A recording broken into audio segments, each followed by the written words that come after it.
സുവോളജിയുടെ ഇന്നത്തെ ക്ലാസ്സിലേക്ക് എല്ലാവർക്കും സ്വാഗതം. കഴിഞ്ഞ ക്ലാസ്സിൽ നമ്മൾ ഗമീറ്റോജെനസിസിനെ കുറിച്ചാണ് ഡിസ്കസ് ചെയ്തത്.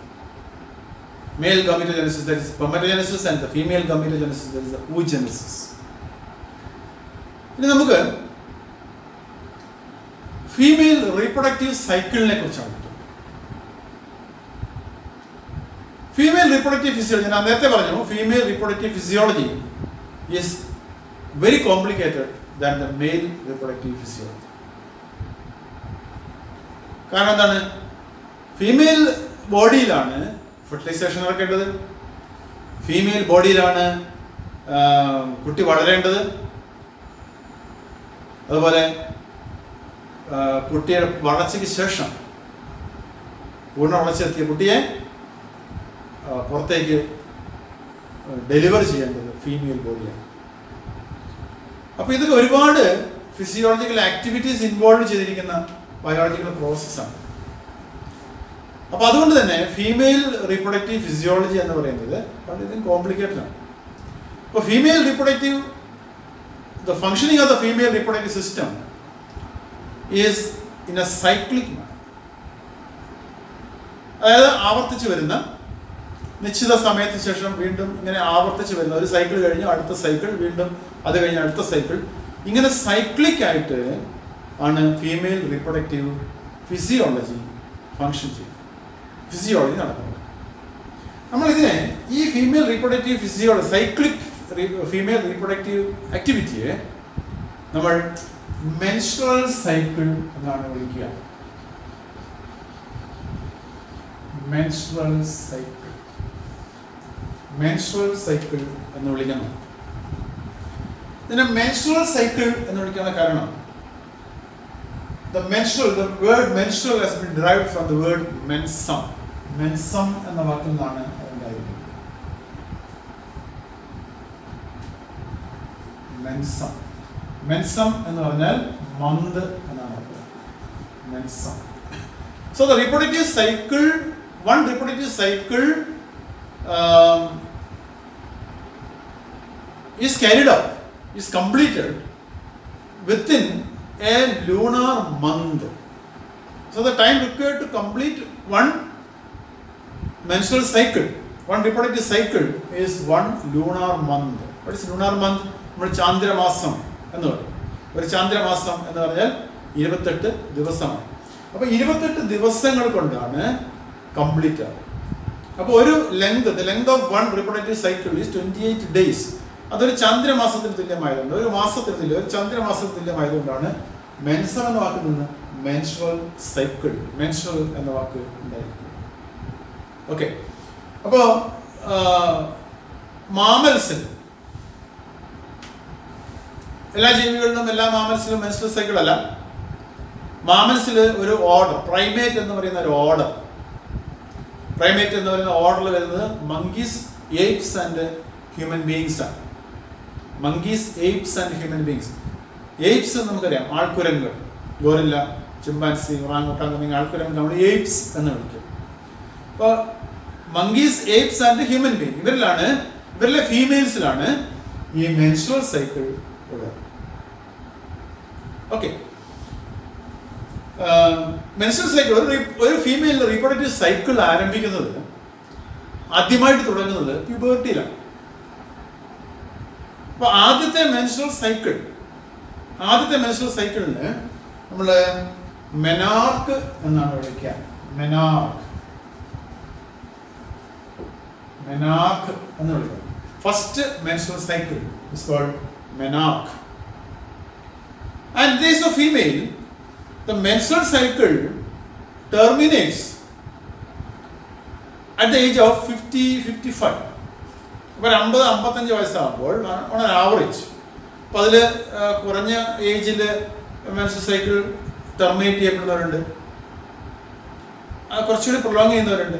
അപ്പോൾ നമുക്ക് ഓൺ ആവറേജ് ഒരു 50-55 ഏജിൽ menstrual cycle, reproductive activity of the female ceases.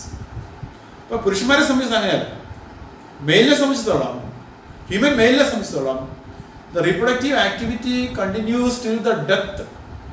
അതായത് റീപ്രൊഡക്റ്റീവ് ആക്ടിവിറ്റി എന്ന് ഉദ്ദേശിക്കുന്നത് സ്പെർമറ്റോജെനസിസ്. So spermatogenesis continues till the death of the person. മരണം വരെ നിലനിൽക്കുന്ന ഒരു പ്രക്രിയയാണെങ്കിൽ ഫീമെയിലിനെ സംബന്ധിച്ചിടത്തോളം the reproductive activity of the female starts at the puberty and it ends at a particular age, that is 50 to 55 years of age. അത് നമ്മൾ അങ്ങനെ അവസാനത്തെ ആ മെൻസ്ട്രൽ സൈക്കിൾ അവസാനിക്കുന്നതിന് ആ ഒരു പീരീഡ് നമ്മൾ മെനോപോസ് എന്നാണ് വിളിക്കുക. Menopause. So menarche and menopause. Menarche is the beginning of the reproductive cycle that takes place at the puberty, sometime at the puberty, and menopause is the last menstrual cycle that may be at the age of 50 to 55 or something like that. Okay. ഇനി ഒരു reproductive cycle the length 28 days ആണ് on an average. ഇതിൽ വ്യത്യാസം ഉണ്ടാവാം on an average. Okay. എന്താണ് reproductive cycle സംഭവിക്കുന്നത്? Female reproductive cycle is completed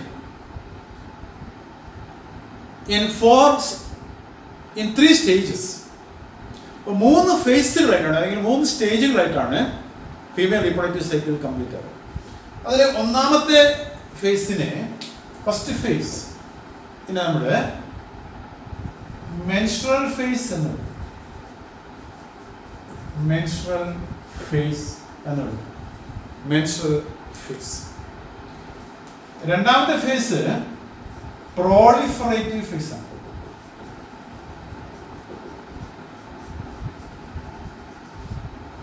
or follicular phase. It's also called a follicular phase.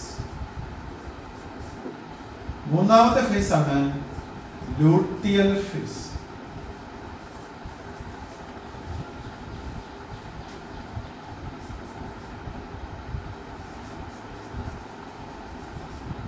luteal phase. അങ്ങനെ 3 ഫേസുകളായിട്ടാണ് complete ആവുക. First one is the menstrual phase, second one is the proliferative phase or follicular phase, and third one is the luteal phase. Okay. ഇപ്പോൾ ഓരോ ഫേസിലും എന്താണ് സംഭവിക്കുന്നത് നമുക്ക് നോക്കാം. അപ്പോൾ ഓരോ ഫേസ് പഠിക്കുമ്പോഴും നമ്മൾ മനസ്സിലാക്കിയിരിക്കേണ്ട കാര്യങ്ങളുണ്ട്. ഒന്ന്, ഓരോ ഫേസിലും ഓവറിയിൽ മാറ്റങ്ങൾ സംഭവിക്കുന്നുണ്ട്, യൂട്രസിൽ മാറ്റങ്ങൾ സംഭവിക്കുന്നു. അതുപോലെ തന്നെ ഹോർമോൺ ലെവലിൽ വ്യത്യാസമുണ്ട്. പിറ്റ്യൂട്ടറി ഹോർമോൺസിന്റെ ലെവലിൽ വ്യത്യാസമുണ്ട്, ഒവേറിയൻ ഹോർമോൺസിന്റെ ലെവലിൽ വ്യത്യാസമുണ്ട്. ഓക്കെ, നമ്മുടെ കഴിഞ്ഞ നമ്മൾ ഫസ്റ്റ് ഇയറിലെ ചാപ്റ്ററിലെ ലാസ്റ്റ് ചാപ്റ്ററിൽ പഠിച്ചതാണ്. Ovary produces 2 types of hormones, oestrogen and progesterone. ഇതിനാണ് ഒവേറിയൻ ഹോർമോൺസ് എന്ന് പറയുന്നത്. ഈ ഒവേറിയൻ ഹോർമോൺസിന്റെ ലെവലിൽ ഓരോ ഫേസിലും വ്യത്യാസങ്ങൾ വരുന്നുണ്ട്. അതുപോലെ പിറ്റ്യൂട്ടറി ഹോർമോൺസ് ആയ FSHും LHും രണ്ടും ഗോണഡോട്രോഫിൻസ് ആണ്. ഈ 2 ഹോർമോൺസിന്റെ ലെവലിലും ഓരോ ഫേസിനും വ്യത്യാസം വരുന്നുണ്ട്. അപ്പോൾ പിറ്റ്യൂട്ടറി ഹോർമോൺസ്, ഒവേറിയൻ ഹോർമോൺസ്, ഇതിന്റെ ലെവലിലുള്ള വ്യത്യാസങ്ങൾ മനസ്സിലാക്കണം ഓരോ ഫേസിലും. അതേപോലെ ഓവറിൽ എന്ത് സംഭവിക്കുന്നു, യൂട്രസിൽ എന്ത് മാറ്റമാണ് സംഭവിക്കുന്നത് എന്നും നമ്മൾ ഓരോ ഫേസിലും എന്താണ് സംഭവിക്കുന്നത് മനസ്സിലാക്കണം. ഓക്കെ, അപ്പോൾ ആദ്യം നമുക്ക് നോക്കാം എന്താണ് ഈ മെൻസ്ട്രുവൽ ഫേസ് എന്താണെന്ന് നമുക്ക് നോക്കാം. First phase menstrual phase. Menstrual ഫേസിൽ പ്രധാനമായിട്ടും മാറ്റങ്ങൾ സംഭവിക്കുന്നത്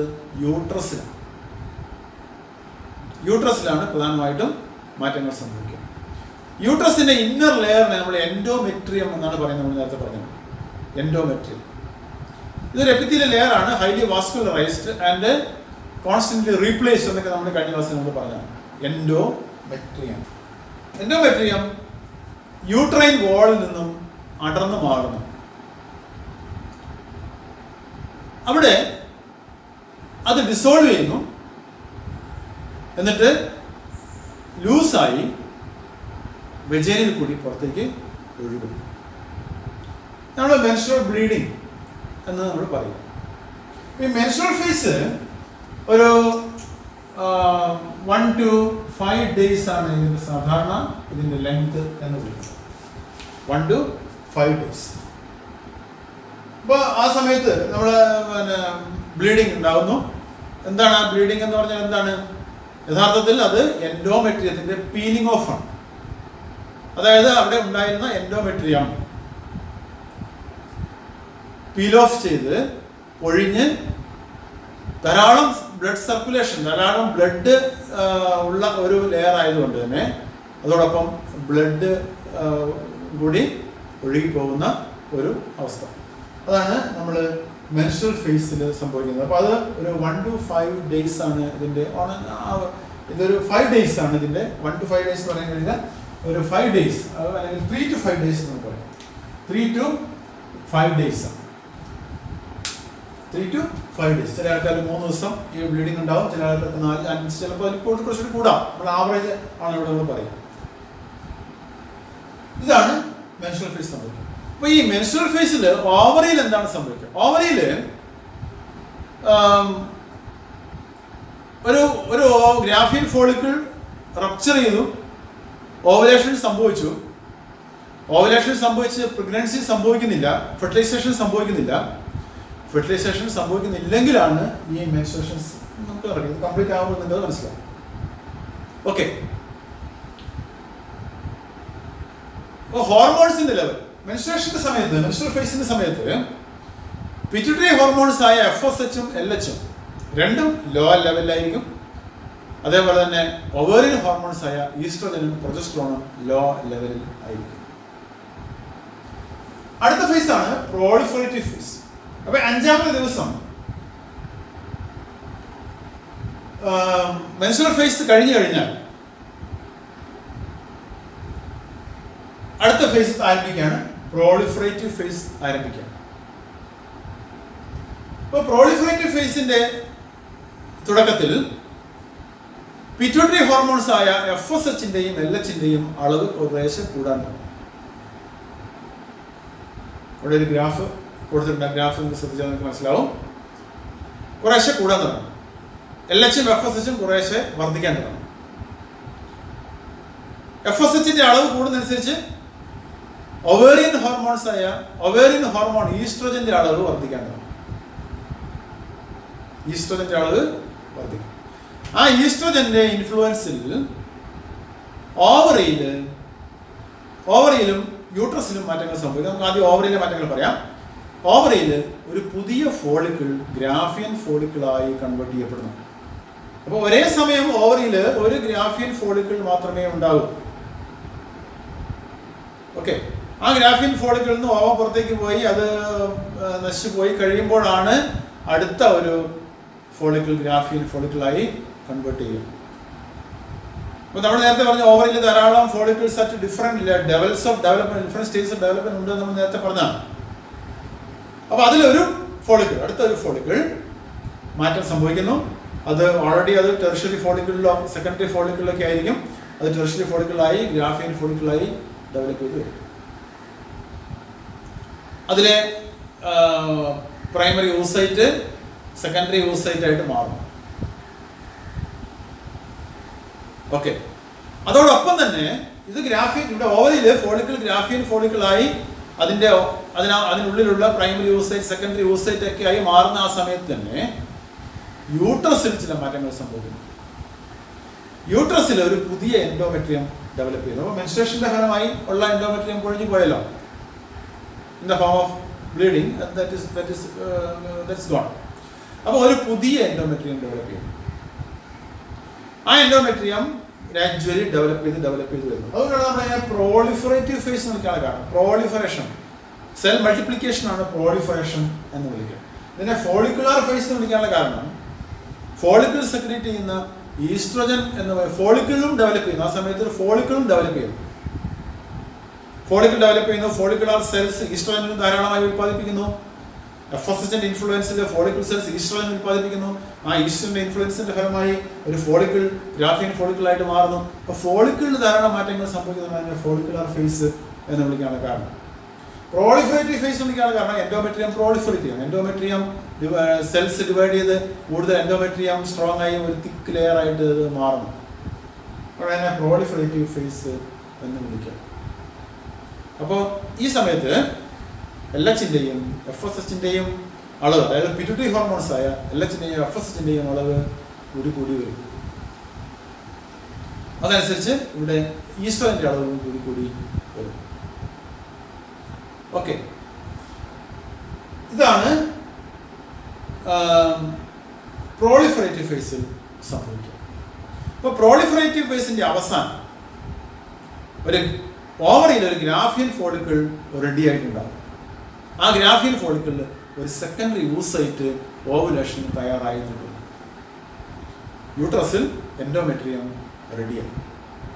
എന്താണ് എൻഡോമെട്രിയത്തിൻ്റെ ഫംഗ്ഷൻ? എൻഡോമെട്രിയത്തിലാണ് ഇംപ്ലാന്റേഷൻ നടക്കേണ്ടത്. അതായത് ഫെർട്ടിലൈസേഷൻ നടന്നാൽ അങ്ങനെ ഫെർട്ടിലൈസ് ചെയ്ത സൈഗോട്ട് എംബ്രിയോ ആയി മാറി. ആ എംബ്രിയോ യൂട്രസിലെത്തി. ആ യൂട്രസിൽ ഇംപ്ലാന്റേഷൻ അത് പറ്റിപ്പിടിച്ച് വളരാൻ തുടങ്ങുന്നത് എൻഡോമെട്രിയത്തിലാണ്. അപ്പോൾ എൻഡോമെട്രിയം അവിടെ റെഡിയായി കഴിയും. ഇത്രയുമാണ് പ്രോളിഫറേറ്റീവ് ഫേസിൽ സംഭവിക്കുക, അല്ലെങ്കിൽ ഫോളിക്കുലർ ഫേസിൽ സംഭവിക്കുക. ഈ പ്രോളിഫറേറ്റീവ് ഫേസിന്റെ അവസാനം ഇതിന്റെ ലെങ്ത് എന്ന് പറയുന്നത് ഏകദേശം പ്രോളിഫറേറ്റീവ് ഫേസിന്റെ ലെങ്ത് എന്ന് പറയുന്നത് നമ്മൾ 3 to 5 days മെൻസ്ട്രൽ ഫേസ് ആണെന്ന് പറഞ്ഞു. ഒരു 6 to 17 days ആണ് ഇതിന്റെ ലെങ്ത് എന്ന് പറയുന്നത്. 6 to 17 ആണ്. ഓക്കെ, അപ്പോൾ 1 to 5 days മെൻസ്ട്രൽ ഡേയ്സ് ആണ്, മെൻസ്ട്രേഷൻ ആണ്. 6 to 17 days നമുക്ക് ഈ പ്രോളിഫറേറ്റീവ് ഫേസ് ആയിട്ട് കണക്കാക്കാം. ഓക്കെ, ഈ പ്രോളിഫറേറ്റീവ് ഫേസിന്റെ അവസാനം ഒരു 14ാമത്തെ ദിവസം, മെൻസ്ട്രൽ സൈക്കിളിന്റെ ഒരു 14ാമത്തെ ദിവസം എന്ന് വേണമെങ്കിൽ പറയാം, LHന്റെ അളവ് വളരെയധികം കൂടുതൽ, പെട്ടെന്ന് LHന്റെ അളവ് വർദ്ധിക്കുന്നു. നമ്മളതിനെ LH സർജ് എന്നാണ് വിളിക്കുക. LH സർജ് എന്നാണ് വിളിക്കുക. LH സർജ് എന്ന് വിളിക്കുക. LH സർജ്, അതായത് പെട്ടെന്നുണ്ടാകുന്ന LHന്റെ ഒരു കൂടുതൽ ഉൽപാദനം ഉണ്ടാകും, കൂടുതൽ ആയിട്ട് റിലീസ് ചെയ്യും. ഈ LH സർജിന്റെ ഫലമായി നിങ്ങൾക്ക് ഗ്രാഫിൽ നോക്കി അറിയാം, LH പെട്ടെന്ന് ഷാർപ്പായിട്ട് കൂടുന്നതായിട്ട് കാണാൻ സാധിക്കും. ഒരു 14th day ഒക്കെ ആകുമ്പോഴത്തേക്കും, 13th 14th day ഒക്കെ ആകുമ്പോഴത്തേക്കും LH കണ്ടമാനം കൂടുന്നതായിട്ട് കാണാൻ സാധിക്കും. അങ്ങനെ LH സർജിന്റെ ഫലമായി ഓവുലേഷൻ സംഭവിക്കും. അപ്പോൾ ഓവുലേഷന് കാരണമാകുന്ന ഹോർമോൺ LH ആണ്. ഈ LH സർജ് ആണ് ഓവത്തെ റിലീസ് ചെയ്യാൻ സഹായിക്കുന്നത്. അങ്ങനെ ഓവുലേഷൻ സംഭവിക്കും. ഓവുലേഷൻ എന്ന് പറഞ്ഞാൽ നമ്മൾ മനസ്സിലാക്കണം, സെക്കൻഡറി oocyte ആണ് which has completed the prophase of second meiotic division. നേരത്തെ കഴിഞ്ഞ ദിവസം നമ്മൾ പറഞ്ഞാണ്. അങ്ങനെ ഓവുലേഷൻ സംഭവിക്കും. ഓക്കെ, ഓവുലേഷൻ സംഭവിച്ചു കഴിഞ്ഞാൽ നമ്മൾ അടുത്ത ഫേസിലേക്ക് കടക്കുക. അടുത്ത ഫേസ് ആണ് ലൂട്ടിയൽ ഫേസ് എന്ന് പറയുന്നത്. അപ്പോൾ ഓവുലേഷൻ സംഭവിച്ചു കഴിഞ്ഞാൽ ആ എംറ്റി ഗ്രാഫിയൻ ഫോളിക്കിൾ ഒരു എൻഡോക്രൈൻ ഗ്ലാൻഡായിട്ട് മാറും. നമ്മുടെ കഴിഞ്ഞ വർഷത്തെ ക്ലാസ്സിൽ, ലാസ്റ്റ് ക്ലാസ്സിൽ നമ്മളത് പറഞ്ഞതാണ്. അതിനെ നമ്മൾ കോർപ്പസ് ലൂട്ടിയം എന്നാണ് വിളിക്കുക. ഒരു ഗ്രാഫിയൻ ഫോളിക്കിൽ നിന്നും ഓവം പുറത്തേക്ക് വന്നു കഴിഞ്ഞാൽ എംറ്റി ഫോളിക്കിൾ, ആ എംറ്റി ഗ്രാഫിയൻ ഫോളിക്കിൾ എന്തായിട്ട് മാറുന്നു? ഒരു എൻഡോക്രൈൻ ഗ്ലാൻഡായി പരിണമിക്കുകയാണ്. അങ്ങനെ പരിണമിച്ച എൻഡോക്രൈൻ ഗ്ലാൻഡ് നമ്മൾ പറഞ്ഞ പേരാണ് കോർപ്പസ് ലൂട്ടിയം. കോർപ്പസ് ലൂട്ടിയം എന്നാണ് വിളിക്കുക. ഈ കോർപ്പസ് ലൂട്ടിയം ആണ് സെക്കൻഡ് ഒവേറിയൻ ഹോർമോൺ ഉൽപ്പാദിപ്പിക്കുക, that is progesterone, under the influence of LH. അപ്പോൾ ഈ ലൂട്ടിയൽ ഫേസിൽ പ്രിഡോമിനന്റ് ആയിട്ട് നിൽക്കുന്ന ഹോർമോൺസ് ഏതൊക്കെയാണ്? പിറ്റ്യൂട്ടറി ഹോർമോൺ LH-ഉം ഒവേറിയൻ ഹോർമോൺ പ്രൊജസ്ട്രോണുമാണ് പ്രിഡോമിനന്റ് ആയിട്ട് നിൽക്കുന്ന ഹോർമോൺ. അപ്പോൾ എന്തൊക്കെ മാറ്റമാണ് ലൂട്ടിയൽ ഫേസിൽ? എന്തൊക്കെ മാറ്റമാണ് ഓവറിൽ വരുന്നത്? മനസ്സിലായല്ലോ. ഓവുലേഷൻ കഴിഞ്ഞു, LH സർജ്, ഓവുലേഷൻ കഴിഞ്ഞു. അതായത് പ്രോളിഫറേറ്റീവ് ഫേസിന്റെ അവസാനം LH സർജ് ഉണ്ടാവുകയും ഓവുലേഷൻ സംഭവിക്കുകയും ചെയ്യും. അപ്പോൾ തന്നെ നമ്മൾ ലൂട്ടിയൽ ഫേസിലേക്ക് കടന്നു. ഇനി ലൂട്ടിയൽ ഫേസിൽ എന്താ സംഭവിക്കാം? തേർഡ് ഫേസിൽ എന്താ സംഭവിക്കാം? കോർപ്പസ് ലൂട്ടിയം ഉണ്ടാകും. അതായത് എംറ്റി ഫോളിക്കിൾ എന്തായിട്ട് മാറുന്നു?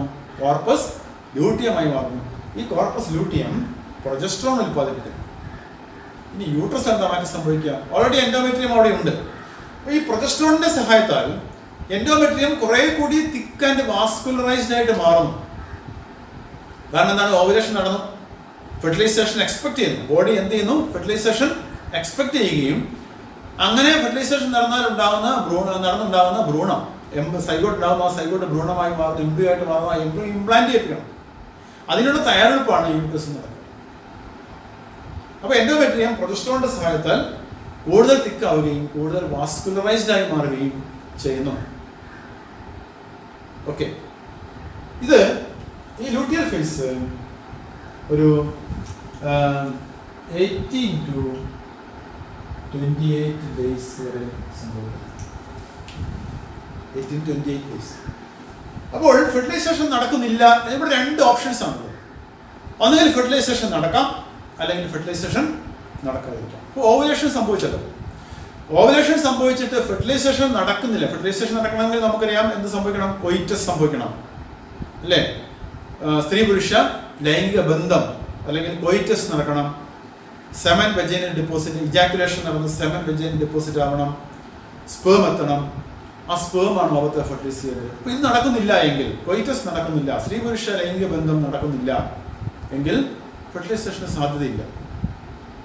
അപ്പോൾ അങ്ങനെ ഫെർട്ടിലൈസേഷന് സാധ്യത ഇല്ലാതെ വരുമ്പോൾ കോർപ്പസ് ലൂട്ടിയം പതുക്കെ ഡിമിനിഷ് ചെയ്യാൻ തുടങ്ങും. അതായത് ഈ കോർപ്പസ് ലൂട്ടിയം, പ്രൊജസ്ട്രോൺ ഉൽപ്പാദിപ്പിക്കുന്ന കോർപ്പസ് ലൂട്ടിയം പതുക്കെ ചുരുങ്ങാൻ തുടങ്ങുകയും പ്രൊജസ്ട്രോണിന്റെ അളവ് കുറയുകയും ചെയ്യും. അതിന്റെ ഫലമായി പ്രൊജസ്ട്രോണിന്റെ അളവ് കുറയും. LHന്റെ അളവ് കുറയുന്നു, പ്രൊജസ്ട്രോണിന്റെ അളവ് കുറയുന്നു. പ്രൊജസ്ട്രോണിന്റെ അളവ് കുറയുന്നതോടുകൂടി എൻഡോമെട്രിയത്തിന് അവിടെ നിൽക്കാൻ സാധിക്കാതെ വരുന്നു. എൻഡോമെട്രിയത്തിന് തുടർന്ന് നിൽക്കണമെങ്കിൽ ആരുടെ സഹായം വേണം? പ്രൊജസ്ട്രോൺ വേണം. അപ്പോൾ പ്രൊജസ്ട്രോണിന്റെ അളവ് കുറയുന്നതോടുകൂടി എൻഡോമെട്രിയം ഫോൾസ് ഓഫ് ചെയ്യുന്നു, അത് ഡിസിൻറ്റിഗ്രേറ്റ് ചെയ്യുന്നു. അങ്ങനെ വീണ്ടും മെൻസ്ട്രൽ ഫേസിലേക്ക് കടക്കും. ഓക്കെ, വീണ്ടും മെൻസ്ട്രൽ ഫേസിലേക്ക് കടക്കും. ഇനി ഫെർട്ടിലൈസേഷൻ നടന്നാൽ എന്താ സംഭവിക്കാം? ഫെർട്ടിലൈസേഷൻ നടന്നാൽ എംബ്രിയോ ഉണ്ടാവുന്നു, പ്രൊജസ്ട്രോണിന്റെ അളവ് വർദ്ധിക്കുന്നു, LHന്റെ അളവ് വർദ്ധിക്കുന്നു, പ്രൊജസ്ട്രോണിന്റെ അളവ് വീണ്ടും വീണ്ടും വർദ്ധിച്ചുകൊണ്ടിരിക്കുന്നു, എൻഡോമെട്രിയം കൂടുതൽ സ്ട്രോങ് ആവുന്നു, ഇംപ്ലാന്റേഷൻ നടക്കുന്നു, പിന്നെ പ്രഗ്നൻസിയാണ് സംഭവിക്കുന്നത്. അപ്പോൾ അതോടുകൂടി ഈ മെൻസ്ട്രൽ സൈക്കിൾ അല്ലെങ്കിൽ റീപ്രൊഡക്റ്റീവ് സൈക്കിൾ തൽക്കാലത്തേക്ക് സസ്പെൻഡ് ചെയ്യപ്പെടും. അതായത് റീപ്രൊഡക്റ്റീവ് സൈക്കിൾ നടക്കുന്നില്ല, അത് സസ്പെൻഷനായി എന്ന് പറഞ്ഞാൽ അതിൻ്റെ ഒരു അർത്ഥം എന്താണ്? That female has become pregnant എന്നാണ്. അതായത് ഗർഭധാരണം നടന്നു എന്നുള്ളതിൻ്റെ ഒരു സൂചനയാണ് മെൻസ്ട്രൽ സൈക്കിൾ സ്റ്റോപ്പ് ആവുക എന്നുള്ളത്. പിന്നീട് മെൻസ്ട്രൽ സൈക്കിൾ നടക്കുന്നില്ല. പിന്നെ മെൻസ്ട്രൽ സൈക്കിൾ ആരംഭിക്കുന്നത് പ്രഗ്നൻസിക്ക് ശേഷം, ഡെലിവറിക്ക് ശേഷം കുറച്ച് മാസങ്ങൾ കഴിഞ്ഞതിന് ശേഷമാണ്. അതുവരെ മെൻസ്ട്രൽ സൈക്കിൾ സസ്പെൻഷനിലായിരിക്കും. പിന്നെ മെൻസ്ട്രൽ സൈക്കിളിന് പ്രസക്തിയില്ല. ഓക്കെ, അപ്പോൾ ഫെർട്ടിലൈസേഷൻ നടക്കുന്നില്ല എങ്കിൽ നേരത്തെ പറഞ്ഞതുപോലെ LHന്റെ അളവ് കുറയുന്നു, പ്രൊജസ്ട്രോൺ കോർപ്പസ് ലൂട്ടിയം ചുരുങ്ങുന്നു, പ്രൊജസ്ട്രോണിന്റെ അളവ് കുറയുന്നു. അതിന്റെ ഫലമായി എൻഡോമെട്രിയം ഫോൾസ് ഓഫ് ചെയ്യുന്നു, അത് ഡിസിൻറ്റിഗ്രേറ്റ് ചെയ്യുന്നു. സോ ബ്ലീഡിങ് സംഭവിക്കുന്നു. അതാണ് മെൻസ്ട്രൽ ഫേസ്. ഇതിങ്ങനെ തുറന്നുകൊണ്ടേയിരിക്കും. അപ്പോൾ 28 ദിവസമാണ് ഒരു റീപ്രൊഡക്റ്റീവ് സൈക്കിളിന്റെ ലെങ്ത് എന്ന് പറയുന്നത്. അപ്പോൾ ഈ റീപ്രൊഡക്റ്റീവ് സൈക്കിളിൽ പലതരത്തിലുള്ള ഈവൻറ്റ്സ് നടക്കുന്നു. നമ്മളിപ്പോൾ നേരത്തെ കണ്ടു, ഓവറിൽ നടക്കുന്നു, അതുപോലെ യൂട്രസിലൊക്കെ മാറ്റങ്ങൾ സംഭവിക്കുന്നു. ഓരോ ഫേസിലും മാറ്റങ്ങൾ സംഭവിക്കുന്നു. ഇതിങ്ങനെ റിപ്പീറ്റ് ചെയ്തുകൊണ്ടേ ഇരിക്കുന്നു till fertilisation takes place or the lady reaches the menopause. ഇതിനാണ് നമ്മൾ എന്ത് വിളിക്കാം? Menstrual cycle or reproductive cycle of the female എന്ന് വിളിക്കാം. ഓക്കെ, ഇത് മനസ്സിലായെന്ന് കരുതുകയാണ്. നമുക്ക് അടുത്ത ക്ലാസ്സിൽ റീപ്രൊഡക്ഷൻ്റെ മറ്റൊരു ഇവൻറ്റ് ഡിസ്കസ് ചെയ്യാം.